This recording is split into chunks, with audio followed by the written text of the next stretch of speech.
Muy buen día tengan todos ustedes. Estamos transmitiendo en vivo desde la ciudad de San Diego, California. Hoy es miércoles 17 de mayo del año 2017. Y estamos iniciando una nueva serie de conferencias. Esta nueva serie de conferencias le estamos titulando Una salvación dinámica. Es decir, una salvación poderosa. ¿Por qué lo estamos definiendo así? Bueno, porque en realidad estamos tomando tres pasajes principales de la Escritura. Estamos tomando Juan 3:16, Efesios capítulo 2, versos 5 y 8, y también Romanos 1:16, 17. Juan 3:16 nos dice que el amor de Dios es la fuente de la salvación de Dios. Efesios 2, 5 y 8 nos dice que somos salvos por gracia. Y esto no de nosotros. Y no es por obras tampoco, sino que es realmente el don de Dios. Pero finalmente también estamos hablando de Romanos 1, 16, 17. Donde Pablo dice que no se avergüenza del evangelio porque es poder de Dios. Ese es el punto en el cual estamos haciendo énfasis. El evangelio es dínamo de Dios, es poder de Dios para salvación a todo aquel que cree, al judío primeramente y también al griego. ¿Por qué razón? Bueno, porque en el evangelio se revela la justicia de Dios. Esto es lo que realmente da poder al evangelio. Por consecuencia, también trae por resultado una salvación dinámica, una salvación poderosa. Mire,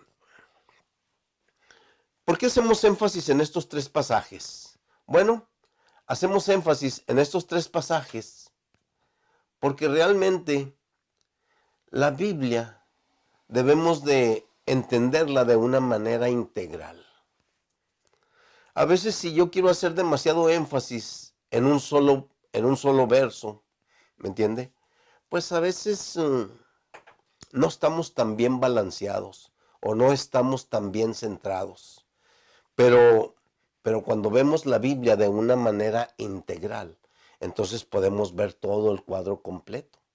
Es como si fuera un rompecabezas.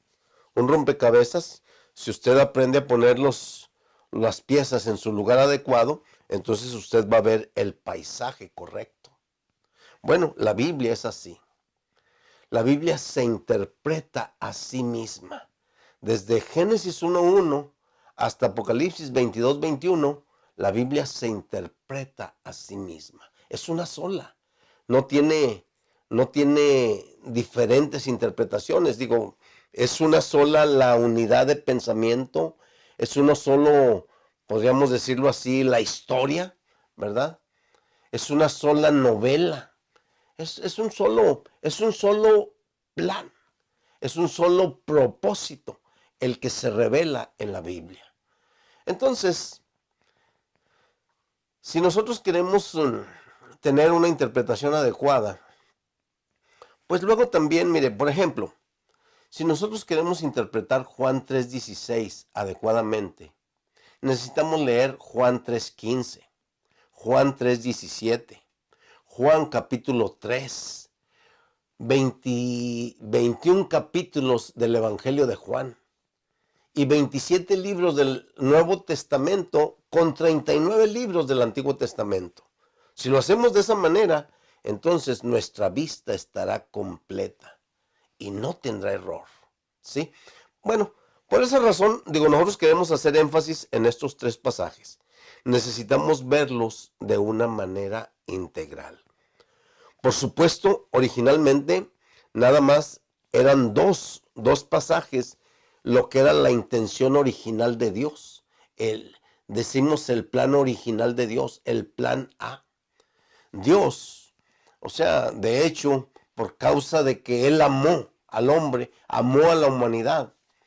Todo lo que Dios hace en la Biblia está basado en su amor, en el deseo de su corazón. Eso es su beneplácito. Eso es lo que le place a Dios. Eso es lo que le satisface. Ese es el deseo de su corazón. Entonces, Dios es amor. Y esa es la fuente de todas las cosas. Pero por otro lado, Dios quería llegar al hombre como gracia. Así que realmente estos eran los dos pasajes originales. En Génesis, en capítulo 1 y 2 podemos ver realmente este cuadro. Principalmente, esto lo podemos ver ahí, realmente en Génesis capítulo 2. Pero bueno, capítulo 3 trae un problema y nos muestra la caída del hombre. Y entonces por esa razón, Dios tiene que, en cierta manera, traer una solución a ese problema que hubo con el pecado del hombre, con la caída del hombre. La desobediencia del hombre realmente tuvo que mover un poquito la situación. Y entonces Dios tiene que traer el plan B a la escena.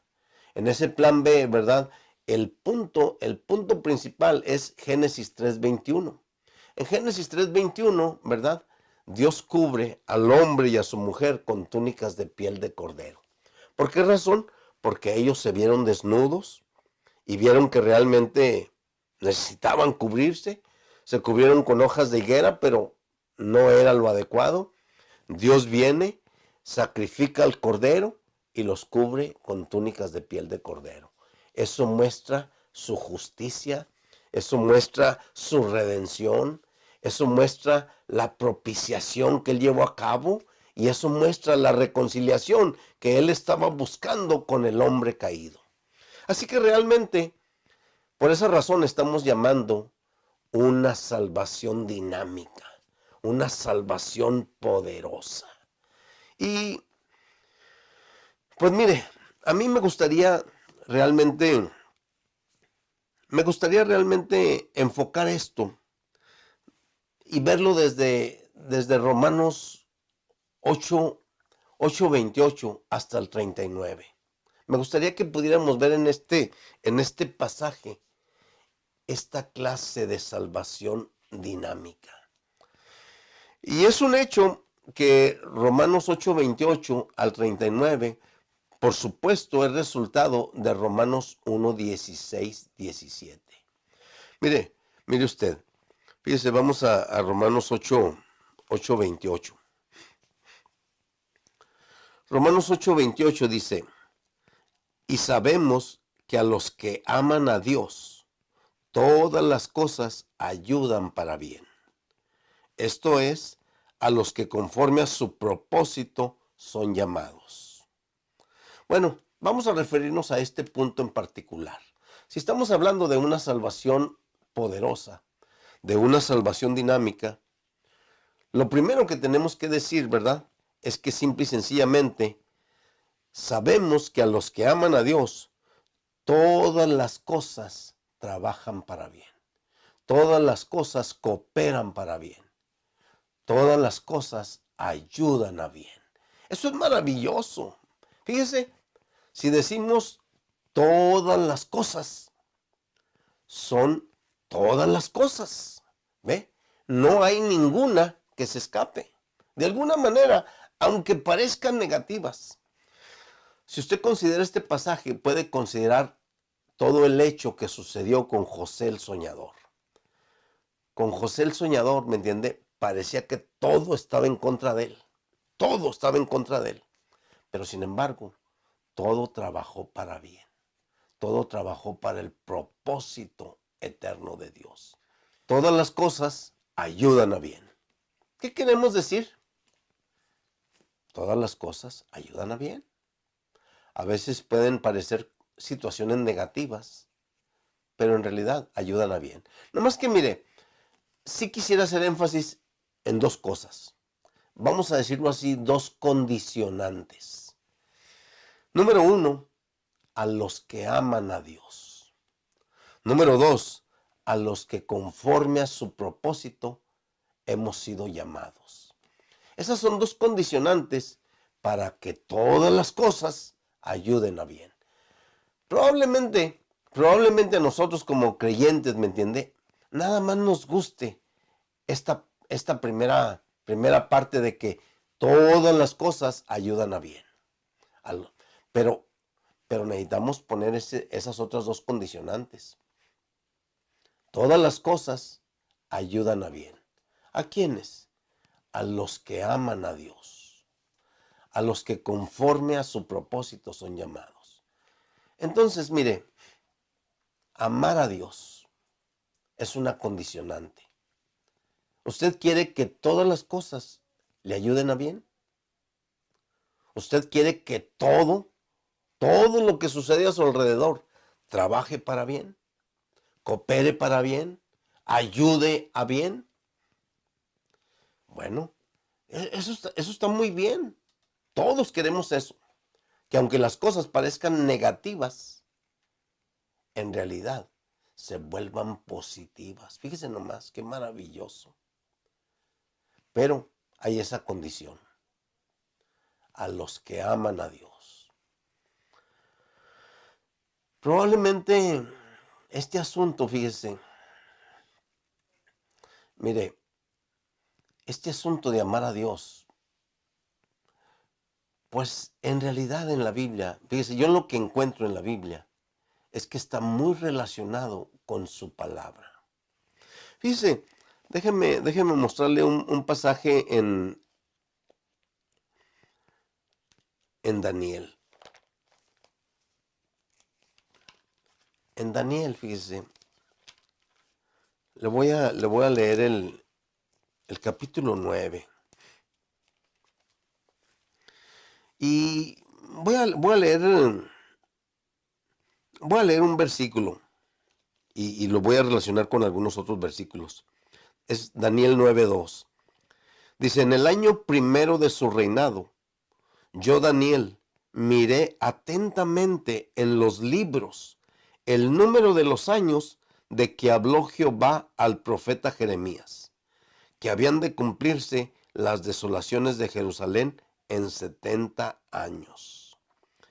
Y volví mi rostro a Dios el Señor, buscándole en oración y ruego, en ayuno, cilicio y ceniza. Bueno, fíjese, al final de capítulo 9, dice, aún estaba, verso 20, dice, aún estaba hablando y orando y confesando mi pecado y el pecado de mi pueblo Israel, y derramaba mi ruego delante de Jehová mi Dios por el monte santo de mi Dios. Aún estaba hablando en oración cuando el varón Gabriel, a quien había visto en la visión al principio, volando con presteza, vino a mí como a la hora del sacrificio de la tarde. Verso 23. Esto es lo que le dice el ángel Gabriel.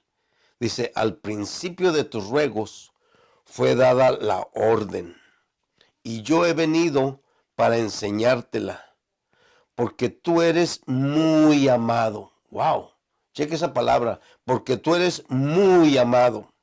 Entiende pues la orden y entiende la visión. Ok, en el capítulo 10, quiero de nuevo hacer mención, dice, verso 2, dice, en aquellos días, yo, Daniel, estuve afligido por espacio de 3 semanas. Wow. Dice, verso 10, dice, y he aquí una mano me tocó, e hizo que me pusiese sobre mis rodillas y sobre las palmas de mis manos, y me dijo, Daniel, varón muy amado, está atento a las palabras que te hablaré, y ponte en pie, porque a ti he sido enviado ahora. Mientras hablaba esto conmigo, me puse en pie temblando. Entonces me dijo, Daniel, no temas, porque desde el primer día que dispusiste tu corazón a entender y a humillarte en la presencia de tu Dios, fueron oídas tus palabras, y a causa de tus palabras yo he venido. Mas el príncipe del reino de Persia se me opuso durante 21 días. Pero he aquí Miguel, ahora ya es el arcángel Miguel, uno de los principales príncipes, vino para ayudarme y quedé allí con los reyes de Persia. Verso 19. Y me dijo, muy amado, no temas, la paz sea contigo, esfuérzate y aliéntate. Y mientras él me hablaba, recobré las fuerzas y dije, hable mi Señor, porque me has fortalecido. Él me dijo, ¿sabes por qué he venido a ti? Pues ahora tengo que volver para pelear contra el príncipe de Persia. Y al terminar con él, el príncipe de Grecia vendrá. Ok, lo que quiero hacer mención, hermanos, lo que quiero hacer hincapié, ¿verdad? Es que Daniel era muy amado. ¿Por qué razón? Porque desde el momento en que él dispuso su corazón, ¿me entienden? Para entender. O sea, entonces sus palabras fueron oídas por Dios. Es muy importante, hermanos, muy importante la palabra. Fíjese, Juan 14, 23. Dice el Señor Jesús, el que me ama, mi palabra guardará, y mi Padre le amará, y vendremos y haremos morada con él. Qué maravilloso, hermano. El que me ama, mi palabra guardará, y mi Padre le amará, y vendremos a él y haremos morada con él. Fíjense nomás, la manera en que Dios quiere hacer morada con nosotros es a través de su palabra. Mire, el Señor Jesús nunca habló su propia palabra. El Señor Jesús siempre se refirió, está escrito, escrito está escrito. Siempre fue su palabra. Él nunca dijo, a mí me parece. Yo pienso que a lo mejor esto está mejor. No, yo opino que no. No, él dijo, escrito está. Escrito está. Eso realmente fue un patrón siempre en la vida de Jesús. Nunca antepuso su opinión, su pensamiento, su deseo. Nunca lo antepuso a la palabra. Cuando llega el diablo y le dice, si eres el Hijo de Dios, di que las piedras se conviertan en pan. ¿Y qué le contestó él? Escrito está, no solo de pan vivirá el hombre, sino de toda palabra que sale de la boca de Dios. Eso es maravilloso, ¿me entiende? Abre tu boca y yo la llenaré, dice el Señor. Y fueron comidas tus palabras, y me fueron por gozo y alegría de mi corazón. El Señor también dice, como me envió el Padre viviente, y yo vivo por causa del Padre. Asimismo, el que me come, él también vivirá por mí. El que me come, él también vivirá por mí. El que me mastica, él también vivirá por mí. El que me rumia, él también vivirá por mí. El que me constituye con su palabra, con la palabra en su ser, él vivirá por causa de mí. Entonces, el que me ama, mi palabra guardará, y mi Padre le amará, y vendremos a él y haremos morada con él. Gloria al Señor. Hermanos, amar a Dios está muy relacionado con su palabra. Y todavía le voy a decir una cosa, hay más. Dice, las cosas que ojo no vio, ni oído escuchó, y ni siquiera han subido en el corazón del hombre, son las que Dios ha preparado para los que le aman. Todas las cosas ayudan a bien. Todas las cosas ayudan a bien. Pero a los que aman a Dios,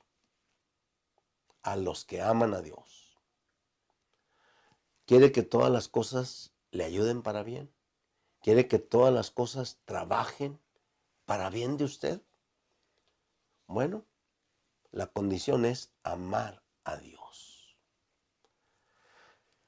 La otra condición, le voy a decir, es los que conforme a su propósito hemos sido llamados. ¿Se considera usted que usted ha sido llamado para el propósito eterno de Dios? Fíjese, sí es cierto que, pues yo diría, mire, eso de hablar de que Dios tiene un propósito para nuestras vidas, le voy a decir que sí es cierto, pero a veces lo usamos como una muletilla. ¿Me entiende? Mire, verso 29 es maravilloso. Es maravilloso. Fíjese, verso 29 nos aclara cuál es el propósito eterno de Dios. Y nos dice cuál es la realidad para la que Dios nos ha diseñado, para la que Dios nos ha asignado un destino de antemano. ¿Me entiende? Eso es la realidad. Déjenme se lo leo. Dice, porque a los que antes conoció. Bueno, vámonos parte por parte.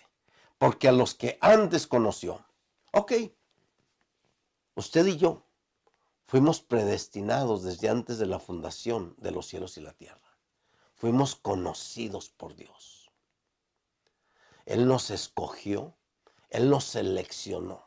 ¿Ve? Maravilloso. Desde antes de la fundación del mundo. Aún esta reunión, esta salvación dinámica que tenemos, ¿me entiende? Él la conocía de antemano. Pero fíjense nomás lo que dice, lo que sigue. Dice, porque a los que antes conoció, también los predestinó. Wow. También los predestinó. Maravilloso. Esa palabra predestinó. Fíjese, en el griego es la palabra proorizo.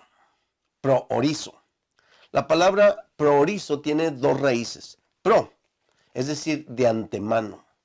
Orizo, establecer una línea, un horizonte, un destino, ¿verdad?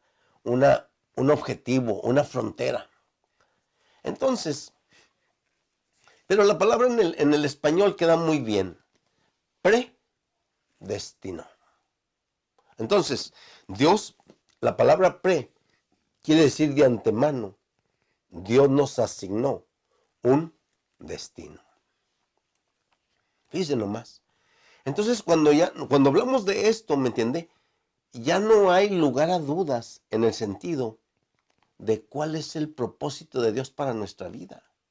A los que antes conoció, es decir, cuando Dios nos escogió desde la eternidad pasada, ¿me entiendes? O sea, Dios también hizo otra cosa, nos predestinó, nos asignó un destino de antemano. Eso es para todos nosotros los que creemos en Él, los que estamos creyendo en la palabra. Esta es la salvación dinámica, esta es la salvación poderosa, que Él nos asignó un destino de antemano. ¿Cuál es ese destino de antemano? Dice, para que fuesen hechos conformes a la imagen de su Hijo. Qué maravilloso, hermano. Qué maravilloso realmente. Wow. Fíjese nomás. Mire, Dios es un Dios bien lógico. Es un Dios de orden. Es un Dios maravilloso, ¿me entiende? Mire, Dios envió a su Hijo. ¿Y sabe qué? Al enviarlo, Él establece a su Hijo como nuestro modelo. Establece a su Hijo como nuestro patrón que debemos de seguir. Establece a su Hijo como el primogénito entre muchos hermanos. Como el primer nacido entre muchos hermanos. Lo establece como el prototipo. Bueno, qué maravilloso. Fíjese, nos predestinó para que fuésemos hechos conformes a la imagen de su Hijo. Fíjese, conforme, o sea, quiere decir conforma. Fíjese, la palabra griega es sumorfos, o sea, sun es con, morfe es forma, o sea, es con forma de la imagen de su Hijo. Wow. Hermano, el propósito para el cual Dios lo tiene a usted aquí, el propósito para el cual me tiene Dios aquí, es para que seamos de la misma forma de la imagen de su Hijo. ¿Me entiende? Claro, yo quiero decir lo siguiente. En ese propósito, ¿me entiende? Ese es su propósito eterno. Esa es la realidad por la que Dios nos tiene aquí, ¿me entiende? Para que seamos con la misma forma a la imagen de su Hijo. Y claro que en ese propósito Dios ha diseñado muchas cosas. Mire, el lugar donde nacimos, la nacionalidad donde nacimos, ¿ve? Los padres que tuvimos o que tenemos, ¿ve? La educación que obtuvimos, la educación familiar que nuestros padres nos inculcaron, la educación de la escuela donde fuimos, el ambiente del vecindario que tuvimos, la esposa, el esposo que tenemos, los hijos que tenemos, las hijas que tenemos. Todo esto es parte de todas las cosas ayudan a bien. ¿Sí me entiende? O sea, todas las cosas ayudan a bien. Pero ¿a quiénes? A los que conforme a su propósito hemos sido llamados. Porque a los que antes conoció, es decir, a los que nos conoció de antemano, ¿verdad? Dice, también nos predestinó. Nos asignó un destino de antemano. Y ese destino es que fuésemos hechos con la misma forma de la imagen de su Hijo. Miren nomás. Su Hijo se vuelve nuestro patrón, nuestro modelo, nuestro prototipo, el prototocos, ¿verdad? Se vuelve todo. Ya no debemos de estar pensando, es que Dios tiene un propósito para mí, para mi vida. Sí, sí, sí. Ese es el propósito de Dios. Que usted sea igual a su Hijo. Fíjese nomás. ¿No es grande el propósito de Dios? Grandísimo, hermano, grandísimo. Pero a veces, como no está en nuestra mente, como no está en nuestro pensamiento, nosotros no tenemos dirección por esa razón. ¿Me entiende? Porque no está en nuestra mente. Está en nuestra mente que a lo mejor voy a ser un gran ministro, que a lo mejor voy a ser un gran pastor, que a lo mejor voy a ser un gran predicador, que a lo mejor voy a tener mucho dinero. ¿Me entiende? Eso es lo que está en nuestra mente. Pero esos son sueños, esas son muletillas. La realidad es que Dios quiere que seamos iguales a su Hijo. Que seamos conforme a la imagen de su Hijo. Y luego dice, para que Él sea el primogénito entre muchos hermanos. La palabra primogénito es otra palabra griega, prototokos. Proto, primero. Tokos, nacido. Para que Él sea el primer nacido entre muchos hermanos. Es decir, dicho de otra manera, Él es nuestro hermano mayor y nosotros somos sus muchos hermanos menores. Así que Él es el primer nacido, Él es nuestro hermano mayor y nosotros somos sus hermanos menores. ¡Wow! Es maravilloso, hermanos. Él es el prototocos. Él es el prototipo. Él es lo que Dios quiere que nosotros seamos. Dios quiere, el destino que Dios nos ha asignado es que seamos iguales a su Hijo Jesús. Amén.